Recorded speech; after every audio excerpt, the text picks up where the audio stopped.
তো hey guys, আজকের topic হচ্ছে খুবই সুন্দর। তো আজকের বলবো তোমরা কিভাবে তোমাদের কম্পিউটারের মাধ্যমে বা কম্পিউটার দিয়ে তোমাদের অ্যাডোবি ফটোশপ 7.0 মাধ্যমে তোমরা তোমাদের ফটোর ব্যাকগ্রাউন্ড চেঞ্জ করবে। তো চলো আজকের ভিডিও শুরু করা যাক কোনো স্কিপ না করে। তো এরকম ভিডিও পেতে হলে আমার চ্যানেলটাকে লাইক করে সাবস্ক্রাইব করে বেল আইকন অন করে দাও এবং নতুন নতুন ভিডিও পাওয়ার জন্য কমেন্টসে কমেন্ট করবে। তো চলো ভিডিও শুরু করা যাক। তো সবথেকে প্রথমে তোমরা যে কাজটা করবে, তোমাদের ফটোশপটা ওপেন করে নেবে। তো এখান থেকে আমি আমার ফটোশপটা ওপেন করে নিচ্ছি। ফটোশপ 7.0 দিয়ে এই কাজটা হবে। তো এরপরে তোমাদেরকে দেখাবো তোমরা প্রিমিয়াম প্রো দিয়ে কীভাবে করবে। তো আপাতত 7.0 দিয়ে করি।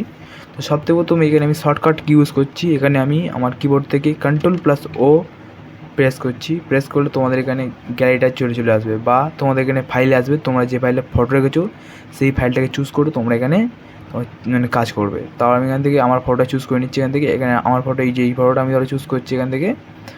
তো এখান থেকে আমি আমার এই ফটোটাই চুজ করলাম, ঠিক আছে। তো এখান থেকে ফটো চুজ করার পর এখানে আমি ওপেন করলাম। ওপেন করার পর এখান থেকে ফটোকে একটু জুম করে নিচ্ছি, ঠিক আছে। জুম করে নেওয়ার পর কী করবো, এখান থেকে একটু ফটোটাকে একটু জুম করবো। তো Ctrl+ চাপলে তোমাদের ফটোটা জুম হবে আর Ctrl- চাপলে তোমাদের ফটোটা মানে জুম আউট হবে, ঠিক আছে। তো এখান থেকে আমি জুম করে নিলাম।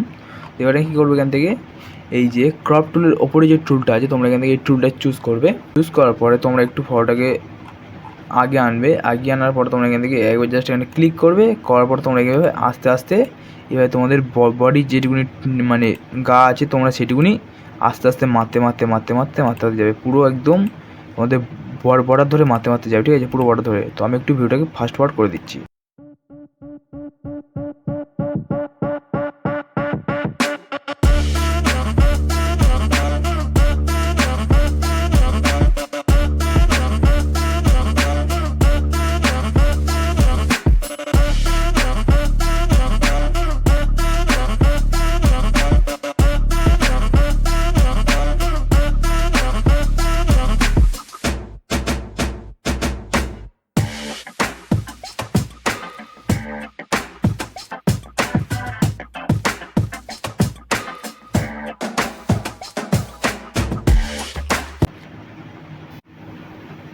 তো গাইজ দেখো আমার কিন্তু পুরো ফটোটাকে মানে সিলেক্ট করা হয়ে গেছে। আমার পুরো ব্যাকগ্রাউন্ডটাকে সিলেক্ট করার পরে দেখো আমি এখান থেকে কী করবো, এখান থেকে জাস্ট তোমরা তোমাদের কিবোর্ড থেকে ডিলিট অপশানে ক্লিক করবে।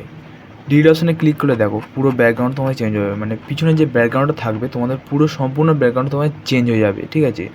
এবার তোমরা কী করবে, এর পরের ভিডিওতে তোমাদেরকে বলবো যে কীভাবে তোমরা তোমাদের পাসপোর্ট সাইজ ফটো চুজ করবে বা এই ফটোটার ব্যাকগ্রাউন্ডে তোমরা কীভাবে কালার লাগাবে।